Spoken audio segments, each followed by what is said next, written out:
Richard Taylor served as Kentucky Poet Laureate from 1999 through 2000. Richard Taylor is the author of 2 novels, numerous collections of poetry, and several books relating to Kentucky history. Living on a small farm outside Frankfort, Kentucky, he's co-owner of Poor Richard's Books in Frankfort. Holding a PhD and a law degree, he is currently Keenan Visiting Writer at Transylvania University in Lexington. His most recent collection of poems is Rain Shadow, and he's currently writing a book about Elkhorn Creek on which he kayaks and its history, both natural and human. And please join me in welcoming Richard Taylor. Thank you, Lori. I look forward to this event every year. And it occurred to me just a few minutes ago, I had dinner last night with a friend whose 13-year-old daughter handed me a rolled-up sheaf of poems. And it occurred to me that if each of us in this audience, most of you, I'm happy to say, are younger than I am, but few are school age.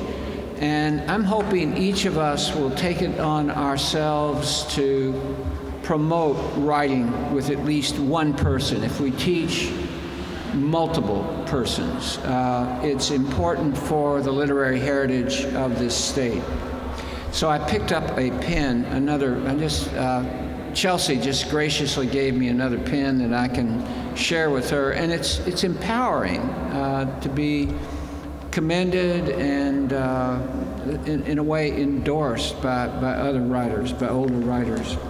I'm going to read 2 poems, one about Elkhorn Creek, which has an epigraph by Henry David Thoreau.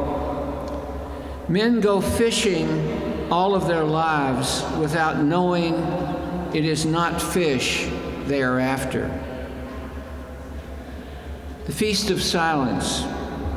Rounding a bend of Elkhorn, I see the first angler, solitary, standing motionless, waist deep in green water.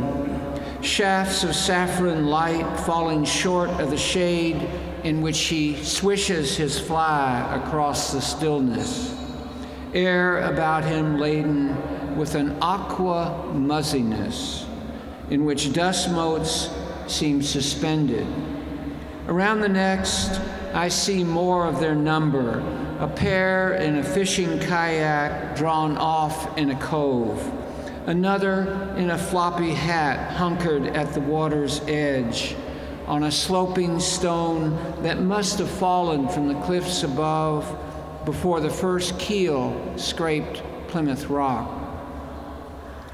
Lost in fisher reveries, the brief reprieve from jobs, the raucous levies of family, they do not seem too anxious for the catch so much as to feed a patient hunger.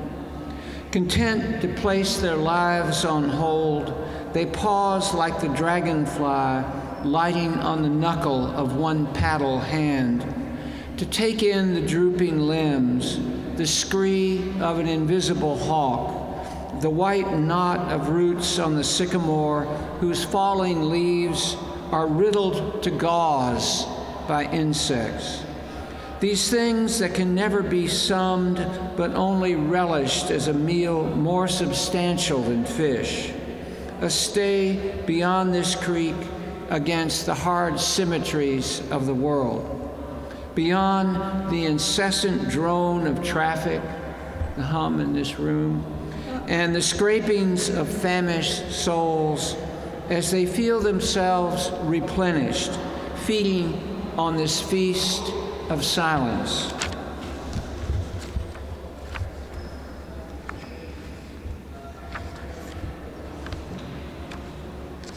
The origins of dust. Rumi is the 12th century mystic poet whose works, if you haven't encountered them, I hope you will. The origins of dust. Rumi says we are, all of us, rugs on lines, God beating the dust from us. That pain mainly teaches us and makes us wise. The object is not to humble the rug, but to free it of dust that settles on flat surfaces, the sills of windows, neglected desks, the soul that is unnourished.